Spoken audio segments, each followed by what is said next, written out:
വികസനത്തിന്റെ ത്രികോണ പോരാട്ടം നടക്കുന്ന ഒരു മണ്ഡലത്തിലാണ് ഞാനിപ്പോൾ നിൽക്കുന്നത്. കഴക്കൂട്ടം നിയോജക മണ്ഡലത്തിലാണ്. നമുക്കറിയാം വളരെ വാശിയേറിയ ഒരു പോരാട്ടം നടക്കുന്ന ഒരു മണ്ഡലം കൂടിയാണ്.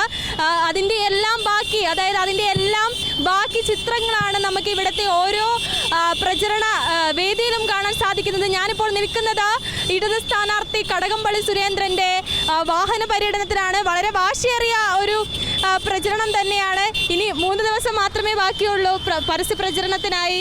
എങ്ങനെ പോകുന്ന പ്രചരണമല്ല, ഇപ്പോൾ അവസാന ഘട്ടത്തിലാണ്. ആ പ്രചരണങ്ങളെല്ലാം നമ്മൾ ഉദ്ദേശിച്ച പോലെ നല്ല നിലയിൽ തന്നെ പോകുന്നുണ്ട്. ഓരോ ദിവസം കഴിയുന്തോറും പ്രചരണത്തിന് സ്വാഭാവികമായിട്ടുള്ള ആക്കം വർദ്ധിക്കുന്നുണ്ട്. വളരെ ശക്തമായിട്ടുള്ള പ്രചാരണ രീതി തന്നെയാണ് ഇപ്പോൾ ഉള്ളത്.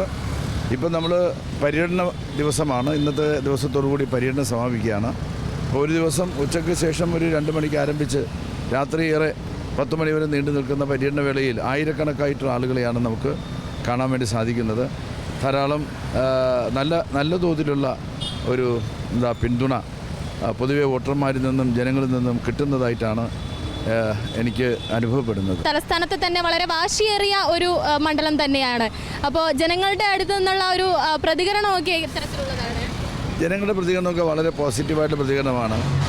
നമ്മൾ ഇടതുപക്ഷം വീണ്ടും അധികാരത്തിൽ വരും, ഒരു 3ാം ഊഴം പിണറായിക്കുണ്ടാകും എന്ന ഒരു തോന്നൽ, അല്ലെങ്കിൽ അങ്ങനെ ശക്തമായിട്ടുള്ള ഒരു വികാരം നിലനിൽക്കുന്നത് പോലെയാണ് ഈ പ്രചരണ രംഗത്തെ ചൂട് കാണുമ്പോൾ നമുക്ക് കാണാൻ വേണ്ടി സാധിക്കുന്നത്. ആളുകൾ വളരെ ആവേശത്തിലാണ്. വിശേഷിച്ച് യുവാക്കൾ സാധാരണഗതിയിൽ ഇത്തരം തെരഞ്ഞെടുപ്പ് പ്രവർത്തനങ്ങളിൽ നിന്നെല്ലാം തന്നെ മാറി നിൽക്കാൻ ആഗ്രഹിക്കുന്ന ന്യൂ ജനറേഷൻ വളരെ സജീവമായിട്ട് ഈ തെരഞ്ഞെടുപ്പ് രംഗത്ത് പ്രചരണത്തിനും മറ്റു കാര്യങ്ങളിലുമുണ്ട്. അവർ യഥാർത്ഥത്തിൽ പറയുന്നത് പിണറായിയുടെ ഗവൺമെൻറ് വീണ്ടും തുടരണമെന്നുള്ളതാണ്. നാടിൻ്റെ വികസനത്തിന് അത് ആവശ്യമാണ്. രാഷ്ട്രീയമെല്ലാം മാറ്റിവെച്ചിട്ട് നമുക്ക് അങ്ങനെ ആലോചിക്കുന്നതാകും നല്ലത്. സങ്കുചിതമായിട്ടുള്ള രാഷ്ട്രീയം, കക്ഷി രാഷ്ട്രീയം, LDF, UDF, BJP എന്ന് പറയുന്നതെല്ലാം മാറ്റിവെച്ച് എല്ലാവരും കൂടെ ഒരുമിച്ച് നിന്ന് ഒരു തുടർച്ചയ്ക്ക് വേണ്ടിയിട്ട് പരിശ്രമിക്കുകയാണ് വേണ്ടത് എന്ന ഒരു ബോധ്യമാണ് വളരെ ശക്തമായിട്ടുള്ള രാഷ്ട്രീയം ഇല്ലാത്തതായിട്ടുള്ള യുവാക്കളിൽ നമുക്കിപ്പോൾ കാണാൻ വേണ്ടി സാധിക്കുന്നത്. അത്തരത്തിലാണ് വലിയ പ്രതീക്ഷയിൽ തന്നെയാണ്.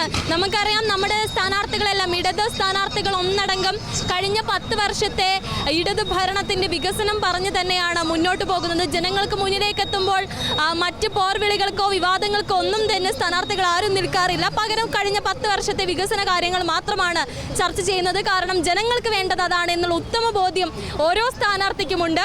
ആ ഒരു പ്രതീക്ഷ ഇവിടെ കഴക്കൂട്ടം മണ്ഡലത്തിലുമുണ്ട്. എത്ര ത്രികോണ പോരാട്ടം എന്ന് പറഞ്ഞാലും ഉറച്ച ഒരു മണ്ണ് കഴക്കൂട്ടത്തിന്റെ ജനങ്ങൾക്കിടയിലുണ്ട് എന്ന ഉറച്ച വിശ്വാസം തന്നെയാണ് സ്ഥാനാർത്ഥിക്കുമുള്ളത്.